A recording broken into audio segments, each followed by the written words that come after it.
Magandang araw po mga kaagapay. Welcome po sa Santo Cristo Silimbata MPC. Ako po si Michelle Rivera, ang Vice Chairperson ng Education Committee. Ako naman po si Joel Rivera, ang Secretary ng Education Committee. Nais po naming ibahagi sa inyo ang isa sa serbisyo ng ating kooperatiba, ang Damayan Program. Bago po ang lahat, pakinggan po natin ang mensahe ng aming Chairperson na si Ma'am Baby Bonifacio. Magandang buhay! Ako po si Ginang Teodorica Bonifacio, Chairperson ng Education Committee. Isa po sa magandang serbisyo ng Santo Cristo Silimbata MPC ay ang Damayan Program. Layunin po nito na matulungan ng pamilya ng kasapi na maiiwan, lalo't higit sa pinansyal na pangangailangan kung sakaling ang kasapi ay mamayapa na. Ito ay mula sa kontribusyon ng bawat kasapi na kasali sa Damayan Program. Ang pagtutulungan ng bawat isa ay makagagaan sa pamilya na maiiwanan. Nagsimula ang programang ito noong huling bahagi ng dekada 90 at patuloy pa rin itong nakakatulong sa mga kasapi hanggang ngayon.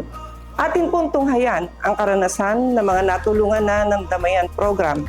Muli po, isang mapagpalang araw sa inyo at maraming salamat po. Maraming salamat po Ma'am Baby Bonifacio sa inyong magandang mensahe. Isang beneficiary ng ating Damayan Program ang ating mga kapananan.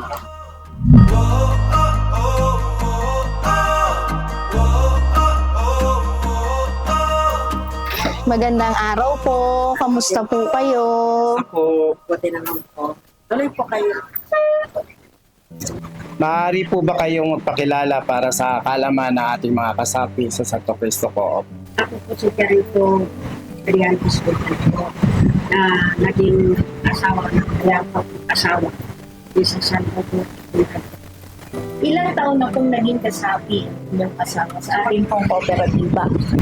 Kakaalam po po po po siya. Ilan taon na pong kasapi ng Damayan Program ang inyong asawa? So, hindi po 2 taon. Gaano po nakatulong sa inyo ang ating pong Damayan Program? Nakakatulong po sa amin. Hindi po namin inaasahan na binigyan po kami ng 150,000 na wala pa kami binibigay na gift certificate po. Kaya po ako naiyak dahil sa pagkat napakalaking pong tulong sa amin. Ang 150 po, kaya po ako makakuha ng sa party po na kaibigan. Malaki talaga na naitulong sa atin ng Damayan. Yan. Maaari po ba kayong magbigay ng maiksing mensahe para sa ating mga kasapi? Ang sa akin po ay talagang tayo po ay sa aking house. So, gusto po yun. Ang sa akin. Ang pag nung bumayaot. Kasi namatay po siya August 8.